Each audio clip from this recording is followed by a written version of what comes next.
rep for Rosenbauer, and my company's been Southern Emergency Products. We've also got 4A out on truck service. We do a lot of heavy diesel work and stuff like that. We'll go quickly kind of over the inside of the cab. Most of you probably familiar with, or I don't know how many of you are. There's a few little things that are different in this one, especially with the way engine checks and transmission and stuff that you need to do inside. Like for each of you, kind of climb up in it and look at the switches where they're at. You'll eventually get to play with them a little bit, kind of go over a couple of them. All of your lights in the, starting out right here. This is your master switch in the floor. Turns everything on and off. Generally, general rule of thumb with all of them nowadays is turn this on. Go ahead and start or turn your ignition switch on. As you're climbing in, getting buckled in, this one, if you try to turn it on and start it, you're just going to get a dead key. It needs about 3 to 4 seconds before it actually fires up and engine will crank. So turn the key on, get in, buckle up, and then crank the engine. That gives everything time to wake up and do its thing. When you stop the truck, don't ever just reach down here with it running or whatnot, turn the master switch off. You might do it a few times, but your transmission will eventually start acting up on you. You might have to call for truck. As it, on this side, you got, of course, your headlights, your cruise control if you need it. On off at the top for the cruise, the adjustment for your headlights are underneath it, and then your dimmer switch for your dash. In the center, your you got power windows and power door locks. The windows are in the center, and your door locks, I believe they are in the center also. The switch on the bottom below the parking brake, that's your engine brake. It's just a on-off. Roads are damp, obviously turn it off. Use your foot on the brake and got to pay 10 more to what you're doing. Don't use the engine brake there. There's a fan switch if you're pump testing or anything along those lines, if you need it on. You can use that, but generally whenever you're pump testing, keep the RPMs going where they need to, just flip that switch on and keep the fan clutch engaged. Heat and air down on the bottom. Heated mirror switch. Heated mirrors, yes, that's right up above it in the beside the parking brake. You got mirror controls left and right, just like your car.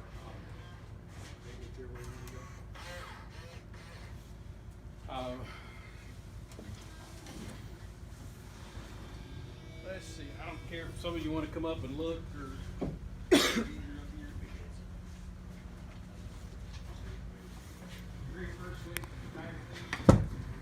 It's a locking switch. In order to use them, you have to pull back on the switch and then push forward on it. Nice. Once you release it, they'll come back up. The rule of thumb with tire changes, don't use them in mud. They swing down. If you get the truck stuck, you're already stuck. Don't try to put the chains down. You break the beams whenever you pull them up or you try to go forward. If you're on a road service, you can drop them anywhere from 5 to about 25 miles an hour. They'll work, they say about 35 miles an hour is where you're safe running with them. So try to drop them. Don't drop them whenever your wheels are already spinning. Just stop if you have to, let them hit the ground, because you got a wheel that runs up against that tire. So if you're in thick stuff, they're not going to be effective. Next one, your master warning, one switch to turn on all your lights. You have a horn siren switch. The one position is going to be just honk honk. The next one, if your siren is in hands-free or the HF mode and you've got it, you can change the siren through the horn button. It will honk the chassis horn every time you do it. That's just a DOT deal. Your bell button, it's not very loud, but siren brake, and then all your scene lights. These are momentary switches for the left and right side. They're just hit them to turn them on and turn them off. That's because you've got a switch on the pump panel and on the rear also. High idle switch on the very end, and then your load manager. High idle, if you're going to be, you're not probably going to be running rescue calls, but if you're going to be sitting for an extended period of time on scene somewhere, turn the high idle on. Just idling these trucks with the DEF and everything that they've got with the DPF systems, you're going to burn. You'll find yourself doing a lot more regen and have a lot of issues with the exhaust if you're not in the high idle. You're going to be sitting on scene somewhere, just flip the high idle on. As soon as you hit the parking brake or try to take off, if you forget to turn it off, it's going to do its thing and you won't have to worry about it. So, next row is your dump chutes. The question was asked about open and close. The first switch you come to extends and retracts. The second switch opens it. There's not a safety on it, so know which one you're hitting. So that's pretty much there. For those of you that have not dealt with an Allison transmission, I'll walk each one of you through it. But when the truck is running, you're not going to be able to do this cold, but the best way to check the transmission is through the display on the dash. And that's simply done by pushing the up and down arrows. Right now, because the truck's not running, it's saying oil level invalid and the engine RPM's too low. It's going to tell you everything you need to know about it. As long as the truck, and generally if you just come in and you're trying to check it, take it out, drive it down the road, get the temperature up, and it'll crank it real quick. Right now it says it's 3 quarts high. It just cranked up. It's got oil out of the sump. Now it's 2 quarts. It's going to eventually level itself out and then it'll settle down. Tells you how much life is left in your well. Your filters are good. Transmission's good, and then there's no codes in it. So if there's ever a wrench that pops up on the dash, or transmission light, you can scroll through this until you get to it. You push both those simultaneously? Both of them at the same time. Gotcha. Pretty slick, I like that. If it's cold or it's not been run, or if you just come in and you pull the parking brake, it's going to tell you the sump temperature is too high or too low, or the sump is too low. It's going to give you an error. It might start a countdown, just letting everything drain back down in there.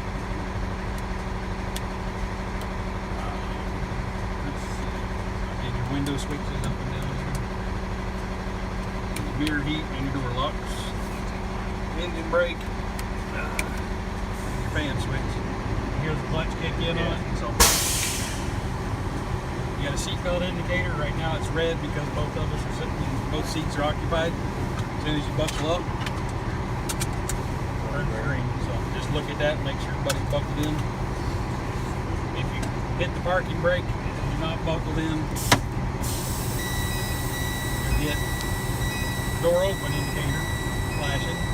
You're also getting a chime because seatbelts aren't buckled.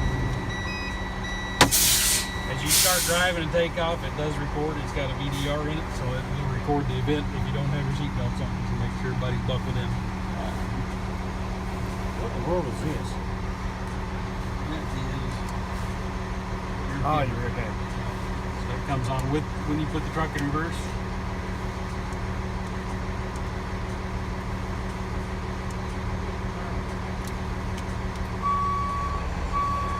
Or you can turn it on if you just want to see what's back there. Works good if you're dumping off the back of it. Just hit the. It's able to do 4 cameras. It's camera 1 is there. So if you hit it again, it's going to scroll through the individual screens and come back. Hold it down if you want to turn it off. It's got volume on it also. It'll stay off, and then when you it'll stay off all the time. you put it in reverse. It says it's got a volume button. Is it a microphone back there? Somebody can talk to you back there. If it's on when you're going down the road and you've got that volume up, you'll hear all the road noise, cars passing, it gets pretty loud. So. I got you. It's not in here. What's that big thing on the dash? That is the control box for your headset. We'll go over those as well once the radios get installed. I got you. We've got another piece that goes with that. They've got to be paired. I think they've already been paired. They just have to be turned on, but there's a sequence to get them to talk to each other. Got you. And That's straightforward. as far as putting it in pump gear, center position is your neutral. I'll go over that in a minute. Take that primer off auto.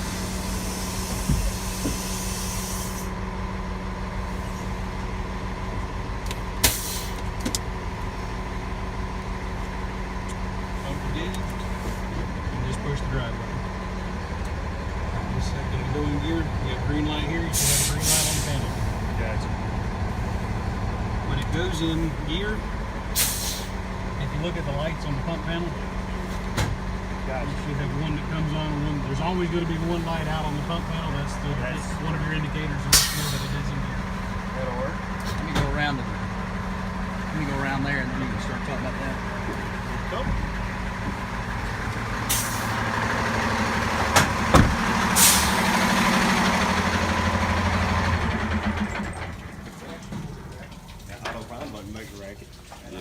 So the noise you just heard a second ago, that was the auto prime. It's normal for it to do it. It was in automatic mode. As soon as you put it into pump gear, if the tank to pump is, it was closed before. Yeah, so it was sucking air. It's always gonna try to grab a prime on it. So if you hear it, that's still new to me. So I'm hearing an air leak. So if you had to prime it manually, you can always hit it. But if you want to leave it there, it's not going to hurt it. You'll just hear it every time you put it in. You got a drain open somewhere, Keith? No, It's like the front drain. It's the front.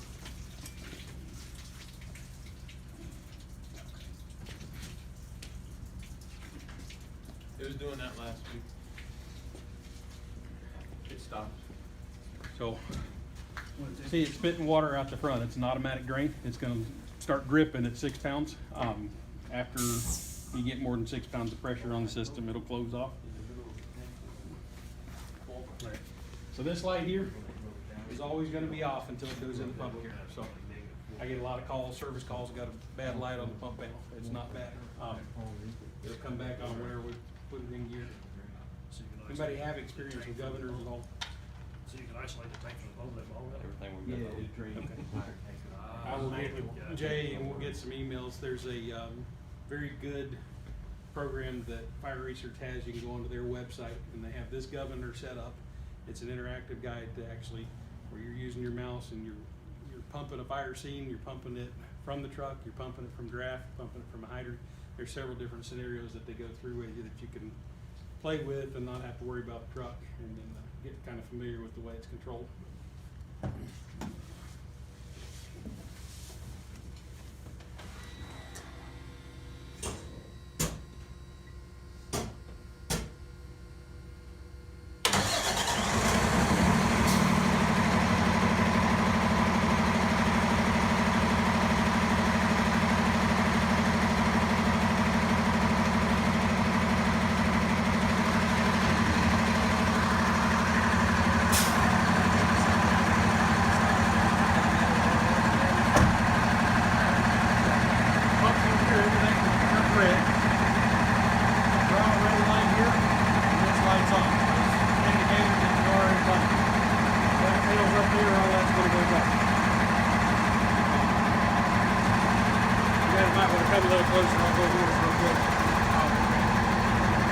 This governor is always going to start up in pressure mode. And for your normal everyday pumping, all you have to just keep it in pressure. You get on the fire scene, first step, pull your tank to pump.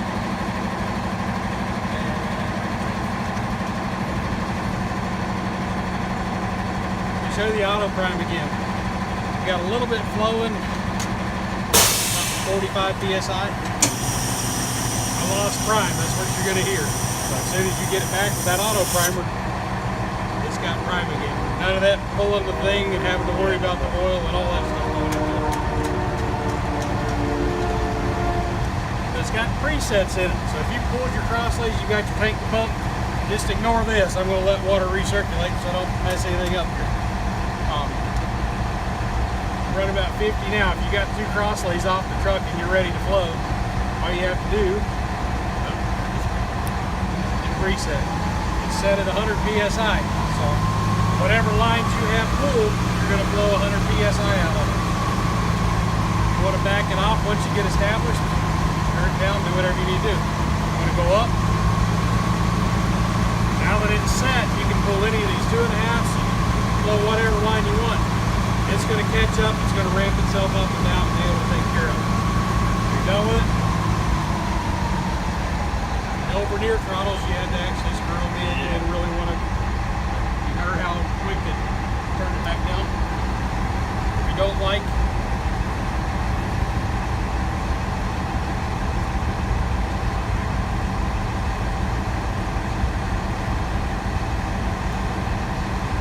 I said it right there.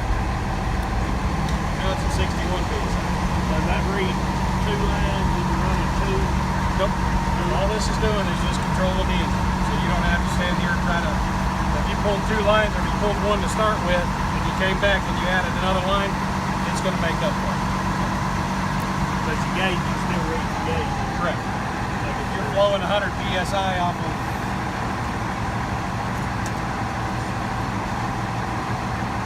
this one, you get it started flowing, and that's way too much for this guy on the end of the hose. Pump discharge, your pump pressure is always going to be at whatever you got it set at. You just gauge it back.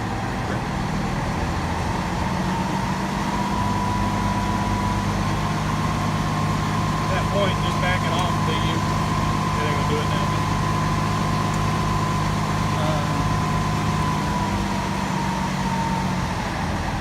If you have, saw what I did to set it. If you want your cross lays at 100, you can keep them there. If you want them at 90, hold it down until it flashes. Turn it up or down to get it where you need it. Let go of it. That's your new preset. So next time you hit the button, it's going to 90.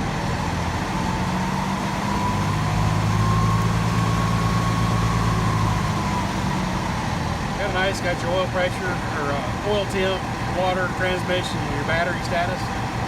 You hear an alarm, you can silence it, it will come back after a few minutes. You scroll through it also if you want to know exactly what your truck is doing.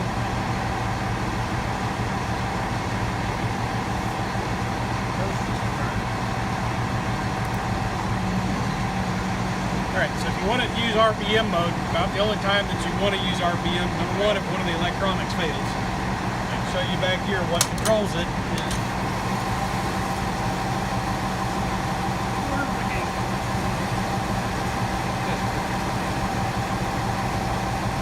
Behind here, you see the two wires for your vacuum and your discharge. There's two little electronic sensors back here. That's what's controlling the PSI mode of this. If something happened to fail on that and you can't get it because it's always going to start up and you've got an error flashing on here, you can always put it back in RPM mode. RPM mode takes the electronics out of it, and now you're having to, I mean, you can still 1200 RPMs is our preset. It's going to get you to about 100. Go up or down just like you could before. Best benefit of RPM mode is when you're drafting. If you're coming off of a dump tank, you want to get a good water flow established, you're just trying to put it in RPM mode, get your engine RPM to where you need to be. Once you get it,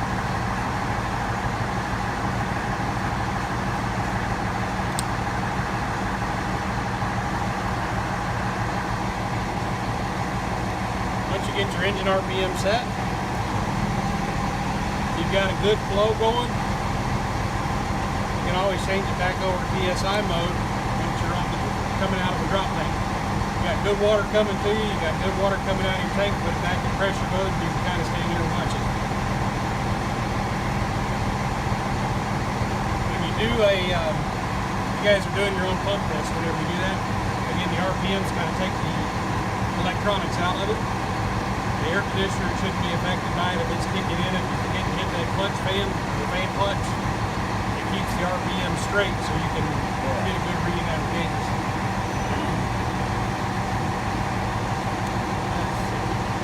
Alright. There's a few little things that it can't do. It does not take the operator completely out of the pump. If you're sitting here screaming away,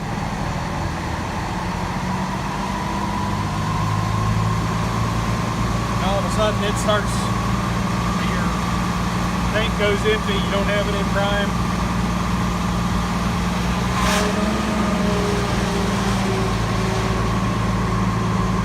You heard the truck starting to cavitate. It's still pumping, or it's trying to. It's got a low water situation. You get water back on it within 2 minutes, it's going to go right back up to the PSI that the pressure you had set. Completely lose water and it runs away from it. No water and it shuts it down for you. Again, if you get water back on it pretty quick, it'll catch up. If after a minute or so you don't get water on it, it's going to completely shut down. You'll have to restart your setup.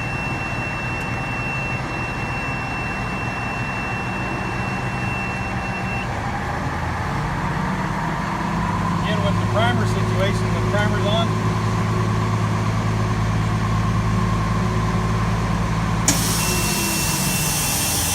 run out, it's trying to figure it out.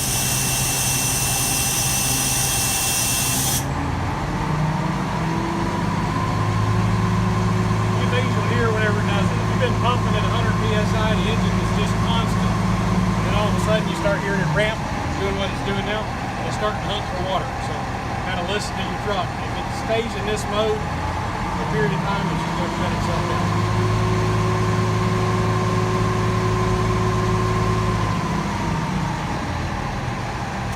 When it's doing that, you know you've got water coming, or you're waiting on water, or hit the idle button if you need to. Shut it down, figure out what's causing it. If you're waiting on water to be dumped in the tank, you can leave it there, like I said, as soon as it picks it up, as long as your auto prime's on, it's sucking air. As soon as it gets water back on it, it'll go back to the way it was. An engine cooler and a pump cooler, if you need them, the pump cooler, all it's going to do is sit and cool the shaft of the pump. It's down the very bottom of it. It's not going to cool the entire pump. When you're sitting like we are now, just sitting at idle, it's got mechanical seals in it. It's a big thing to remember. You got to be flowing water of some sort. Just having the tank, the pump open is not going to. Not moving no water. Right. If this is closed, this tank filled, but it's also a recirculate valve. So it's taking water just back and forth in the tank, and that's cooling the entire pump. If you can ever put your hand here and you can feel that the pump is hot, you got issues. Take about 10 minutes for this thing to burn the seals up, and then you've got a pretty costly repair to fix it, and those aren't covered under warranty whenever you burn them up. After you're done pumping, everything's shut down. You can always drain it, depending on how often you're here. Drain the pump, but the best thing we can say about these primers, hold the primer button, just give it a 30 seconds or so, let it drain what water it has, and that's about the only maintenance you have to do to it. Each of your individual line drains, you can just lift up, got an air outlet underneath the pump now, and then fill up the water can and move along with it.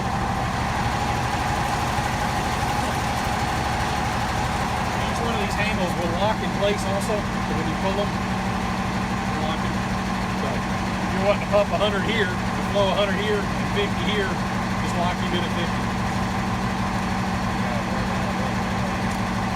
Remember when it's in locked position, but the position is go to hit a hammer on it? That's not a good thing. It shouldn't take much force to have to pull it. So an initial pull, and then from there it's fairly easy.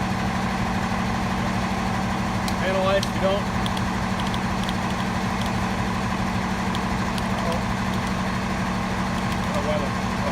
It's in park. I get it. It's good go though. We'll get that fixed. Any questions here? I can walk you guys through. The air horn's on the panel here for evacuation. Yeah. It's on all our pumps. You got sound and evacuation, I'll have to climb up in the truck to do it. Alright. Anybody got questions here? Show us this thing. Yeah. Show us this bunker. Yeah. Go over there. What about the intake? The intake valve? You guys don't have one on the other engine, right? So what you got to do is with the LDH, you got to let all the air out. So this is in the on position. So right now, if you hook a line to it, until all water is going to come out of the bottom of this, then you can shut it. If you wanted to, you could put a piece of tubing and stick it in there for the winter, whatever. But once you get all the air out, you flip that up, and then you just give this about 5 turns, and it opens up the ball valve. I recommend leaving it in like that, so that once it gets charged, it can go either way. You can hook your 4-inch LDH to it.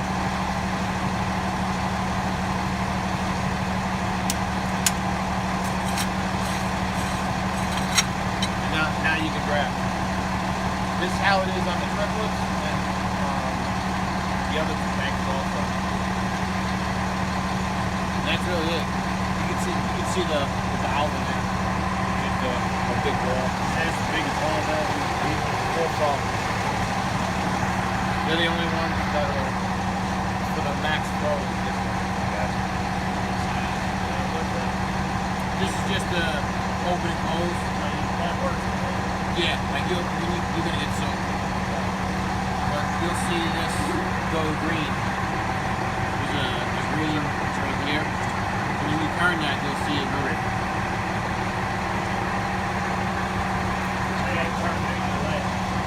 No, it's not meant for that. It's just it's just I'm gonna show you. That's really it. 10-year warranty on it. Stainless steel valve, so it doesn't go bad. Just exercise it, you do your check on it. Basically a new butterfly valve.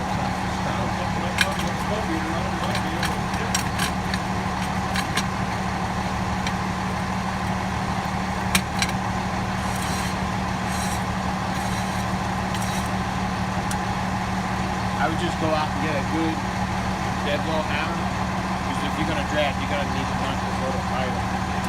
I just did it loose in case, you know. Yeah.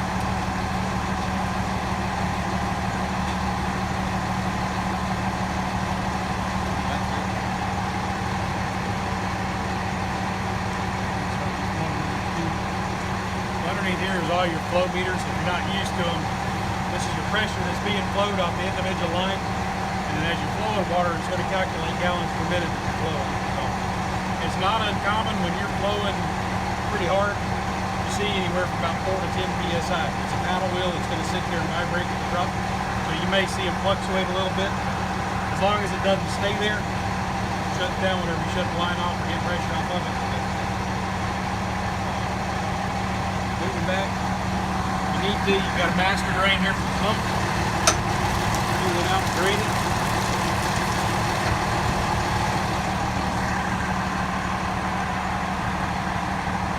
Move on back around. Take it out of pump. What's that? You take it out of pump?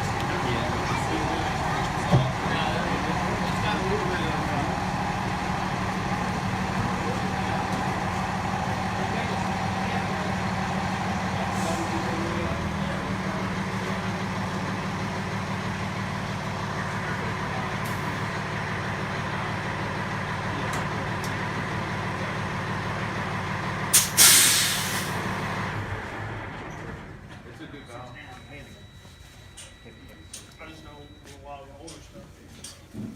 Yeah, this stuff you will. I didn't mention in the cab there, when you look at your fuel gauge in the top right-hand corner, you've got the needle is for fuel, and the 3 green lights underneath it are for your def. So, yes, How big everybody. a def tank on seats? The blue one is def, not diesel. Got a bigger tank on Yeah. that. Hey, and this thing right here will burn through quick. I imagine. I filled it up on the way down, so. I don't know, I say, well, I'm used to one that I drive all day. 104, 185, you go to 1, it flows too low. All right, so this compartment is one of your side dump chutes. I just say 110. Remember, you've got a proximity switch for your door. So if this door is left open, it's gonna trigger the alarm in the cab. It does have a magnet on it. Keep the door shut. As I said a minute ago, there's no safety to keep it from opening and closing. So whatever you do put in here, laptop, computer's probably not good. Whoever said that, so.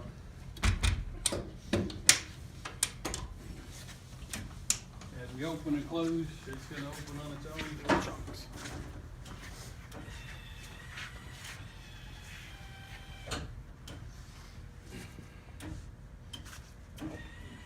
Oh, let's try the.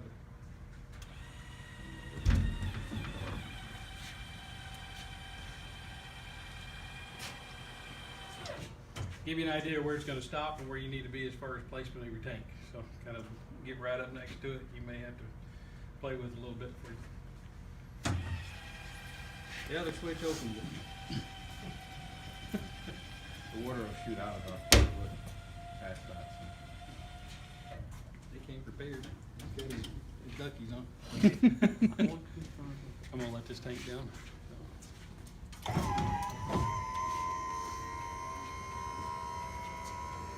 Probably switch you got, that's all it's doing is getting this drop tank down to where you can reach it.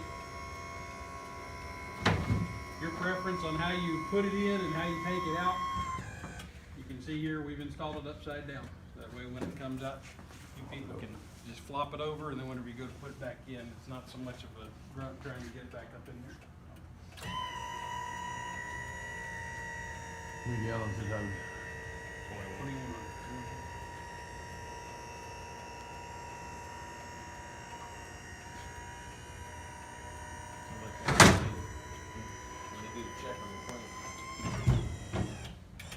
Once it gets up there, it's not gonna click, it's not gonna stop, but you'll hear the motor stop. Just make sure it's tied up against the truck and you're good.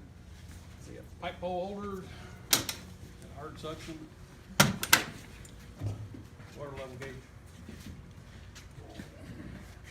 Same thing on this side, pipe holes and hard suction, and then you've got your switch for your thumb chutes. Only switch on this side is your right side switch. In and out, same thing with the door on this side.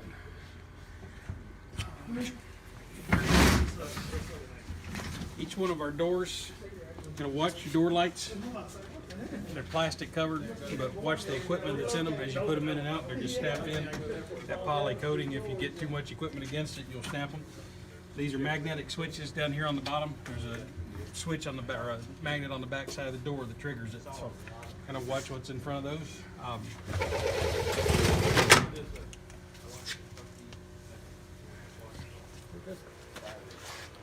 On that side of it. 10-4.